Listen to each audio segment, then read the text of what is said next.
कहानी की शुरुआत में हमें दिखाया जाता है कि हमारी तरह एक और सूरज हमारी धरती के पास आ गया, जिसकी वजह से धरती का वातावरण रहने लायक नहीं बचा।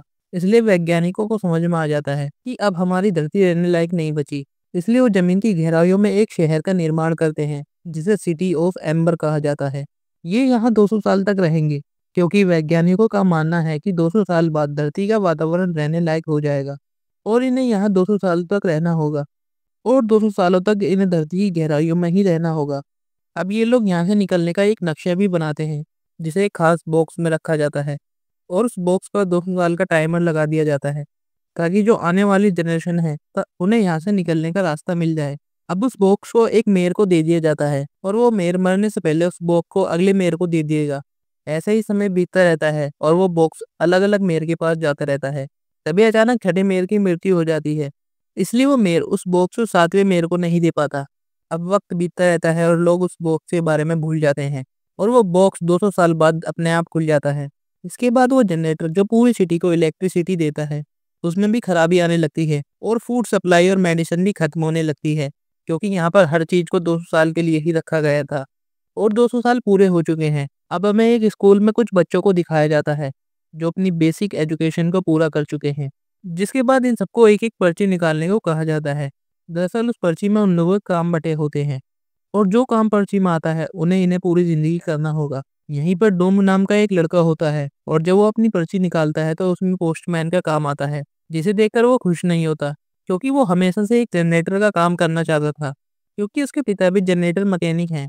यहाँ पर डोम की दोस्त भी होती है जिसका नाम लीना होता है और जब वो अपनी पर्ची खोलती है तो उसमें पाइप वर्क का काम मिलता है, जो कि लीना को बिल्कुल पसंद नहीं था। इसलिए वो दोनों सीक्रेटली अपनी पर्ची बदल लेते हैं और अब लीना को पोस्टमैन का काम मिलता है, जिसे पाकर वो बहुत खुश होती है, क्योंकि वो हमेशा से पोस्ट ऑफिस में काम करना चाहती थी। उधर ही डोम को पाइपुर का काम मिलता है, जिसे वो पाकर बहुत खुश होता है, क्योंकि वो पाइप के काम में हमेशा जनरेटर के पास ही रहेगा। अब जब लीना अपने घर जाती है तो वो अपनी जॉब के बारे में अपनी दादी को बताती है। लीना की दादी बहुत बूढ़ी होती है, इसलिए उन्हें कुछ ज़्यादा याद नहीं रहता। इसलिए वो लीना से कहती है कि अपने पिता की कही गई बातों को कभी मत भूलना। दरअसल लीना के पिता ने मरने से पहले लीना को बताया था कि बाहर भी एक अलग दुनिया है और एक दिन हमें यहाँ से जाना होगा। उन्होंने उस बॉक्स के बारे में भी बताया था, लेकिन लीना को ये सारी बातें बेकार लगती हैं। अगले दिन जब लीना अपने काम पर जाती है तो वो देखती ही कुछ लोग एक आदमी को मार रहे होते हैं और वो चीख चीख कर कह रहा होता है कि शहर में जिस जगह लाइट नहीं है और जहाँ पर इंसानों को जाना मना है, मैंने वहाँ पर एक क्रीचर को देखा है, लेकिन कोई भी उसकी बात पर यकीन नहीं करता। अब लीना को उस जगह पर एक क्रीचर का सींग मिलता है, जिसे वो अपने पास रख लेती है। दूसरी तरफ हम डोम को देखते हैं, जो अपने पाइपलाइन के काम पर होता है। वहाँ पर जो डोम का सीनियर होता है वो बहुत खड़ूस आदमी होता है और वो डोम से बहुत भारी काम करवाता है।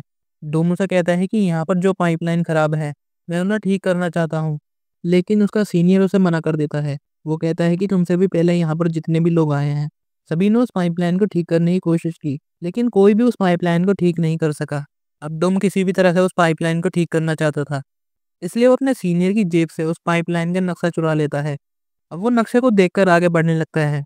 आगे बढ़ते बढ़ते वो एक कमरे के बाहर पहुंच जाता है, जिसका नंबर 351 होता है और वो कमरा नक्शे में भी नहीं होता, इसलिए डोम उस कमरे के अंदर नहीं जाता।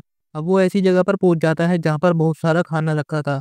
अब जबकि धीरे धीरे खाना खत्म हो रहा था, तो इतने कम खाने को देखकर डोम को बहुत दुख होता है। तभी वहां पर गार्ड आ जाता है और वो डोम को पकड़ लेता है। इससे पहले कि वो डोम को कोई सजा देता, अचानक वहां जनरेटर खराब हो जाता है और पूरे शहर की लाइट चली जाती है। हालांकि जनरेटर को ठीक कर दिया जाता है, लेकिन सबको पता था कि वो ज्यादा दिनों तक नहीं चलेगा। अब दूसरी तरफ हमें लीना को दिखाया जाता है, जो अपनी दादी से उस बॉक्स के बारे में पूछती है, लेकिन उसकी दादी को कुछ याद नहीं आता। दरअसल लीना के डैड ही वो छठे मेयर होते हैं, जिसके मरने के बाद वो बॉक्स अगले मेयर को नहीं जा पाता। अब लीना उस बॉक्स को अपने घर में ढूंढने लगती है और काफी ढूंढने के बाद उसे वो बॉक्स मिल जाता है, लेकिन उसे नहीं पता था कि उसके साथ उसे क्या करना है। वहीं शहर में सब लोग परेशान होते हैं, क्योंकि शहर में खाना और दवाइयाँ खत्म होती जा रही है। अब इसके बाद लीना डोम से मिलती है और उसे वो सींग दिखाती है।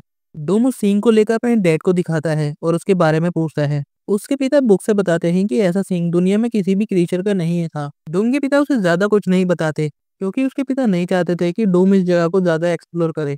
अब डोम लीना के पास जाता है। लीना उसे कुछ कागज के टुकड़े दिखाती है जो उस बॉक्स के अंदर से निकले थे। उस बॉक्स में से एक कागज का टुकड़ा और एक कांच का टुकड़ा जिस पर एक निशान है और एक प्लेट निकलती है, और जब ये उन टुकड़ों को जोड़ते हैं तो इन्हें यहाँ से निकलने का रास्ता मिल जाता है। उस नक्शे में कमरा नंबर 351 का भी जिक्र होता है, जिससे निकलकर ये बाहर जा सकते हैं। अब ये दोनों कमरा नंबर 351 तक पहुंच जाते हैं। तभी वहां पर इन्हें एक आदमी मिलता है, जिसके हाथों में कुछ बड़े-बड़े बॉक्स होते हैं और वो इन्हें देखकर उस बॉक्स को वहीं फेंक कर भाग जाता है। अब जब डूम उन्हें देखता है तो उसे पता चल जाता है कि ये खाना तो शहर से बहुत पहले ही खत्म हो चुका है। इससे पहले कि डूम वहां पर कुछ और चेक कर पाता, वहां पर वो क्रीचर आ जाता है, जिसका सींग लीना ने उठाकर रख लिया था। अब वो दोनों उस क्रीचर को देखकर वहां से भाग जाते हैं। तभी लीना की नज़र डूम के हेलमेट पर पड़ती है, जिस पर लीना के डैड का नाम लिखा हुआ था। इसलिए वो उस हेलमेट को लेकर अपनी आंट के पास जाती है और उनसे अपने डैड के बारे में पूछती है। उसकी आंट लीना को बताती है कि तुम्हारे डैड हमेशा से यहाँ से निकलना चाहते थे और उन्हें एक रास्ता भी मिल गया था, लेकिन इससे पहले वे उस जगह पर जाते, उनकी मौत हो जाती है। अब इसके बाद ये दोनों दोबारा उसी जगह पर जाते हैं और जब ये लोग कमरा नंबर 351 खोलते हैं तो उसमें बहुत सारा खाना होता है, जो कि यहाँ के मेयर का होता है, ताकि उसे जिंदगी भर खाने की प्रॉब्लम ना हो। अब लीना मेयर की पोल सभी के सामने खोलना चाहती थी, इसलिए वो इसके बारे में मेयर के लोगों को बताती है, लेकिन मेयर के लोग भी मेयर से मिले होते हैं और वो लीना को पकड़कर मेयर के पास ले जाते हैं। अब इससे पहले कि मेयर लीना को कुछ कह पाता, वहाँ की सारी लाइट से भाग जाती हैं। तभी लीना मेयर का बैग चुराकर वहाँ से भाग जाती है और जब वो दोनों मेयर का बैच और उस कांच के टुकड़े को मिलाते हैं तो एक कंप्लीट निशान बन जाता है, जो निशान यहाँ के जनरेटर पर भी होता है। इन्हें लगता है कि ये दरवाजे की चाबी है और वो उस दरवाजे पर उस चाबी का निशान ढूंढने लगते हैं, लेकिन इन्हें वहाँ पर कोई निशान नहीं मिलता। अब वे नक्शे में लिखी गई बातों को पढ़ते हैं तो इन्हें पता चलता है कि अलमारी को हटाओ, और जब वे अलमारी को हटाते हैं तो अंदर बहुत सारी अलमारी निकलती हैं। और जब ये दोबारा नक्शे में लिखी गई बातों को पढ़ते हैं तो उसमें लिखा होता है कि व्हील को घुमाओ, और जब ये व्हील को घुमाते हैं तो अंदर से एक खुफिया दरवाजा निकलता है, जिसके अंदर एक लंबी नदी होती है और जिन्हें ये अलमारी समझ रहे थे दरअसल ये नाव होती है, जिसमें बैठकर लोग यहाँ से जाएंगे। अब ये लोग नाव में बैठकर यहाँ से निकल जाते हैं। आगे जाने पर इन्हें एक सुरंग मिलती है और इनकी नाव उस सुरंग में चली जाती है।